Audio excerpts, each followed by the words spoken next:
Welcome to our channel. Today we how to uninstall LendingClub app, easy tutorial step by step clearly. To uninstall the LendingClub app from your device, start by locating the app icon on your home screen.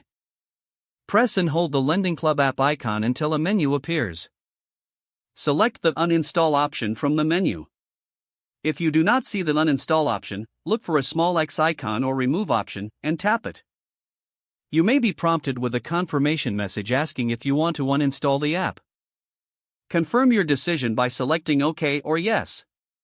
Once the app is uninstalled, it will be removed from your home screen and app drawer. For devices using iOS, locate the LendingClub app on your home screen.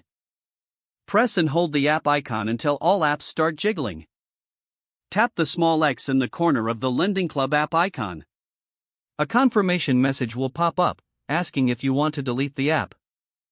Select Delete to confirm the uninstallation. After this, the app will be removed from your device. If you need to restart your device, you can do so now to ensure all changes take effect. You have successfully uninstalled the LendingClub app.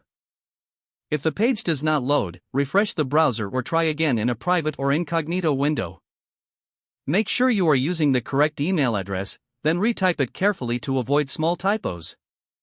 If your password is not accepted, use the reset option and create a new strong password you can remember.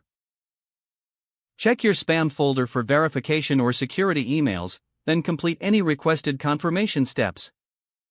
Enable two-factor authentication if available to improve account security and reduce unauthorized access risk. After signing in, review your profile details so your contact information and settings are accurate and current. If you see an error message, note it down and try again after restarting your device and internet connection.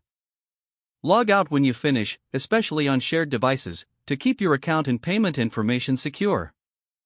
If the page does not load, refresh the browser or try again in a private or incognito window. Make sure you are using the correct email address, then retype it carefully to avoid small typos. If your password is not accepted, use the reset option and create a new strong password you can remember. Check your spam folder for verification or security emails, then complete any requested confirmation steps. Enable two-factor authentication if available to improve account security and reduce unauthorized access risk.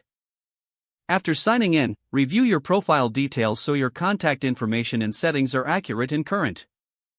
Don't forget to like this video and subscribe to our channel for more step-by-step tech guides.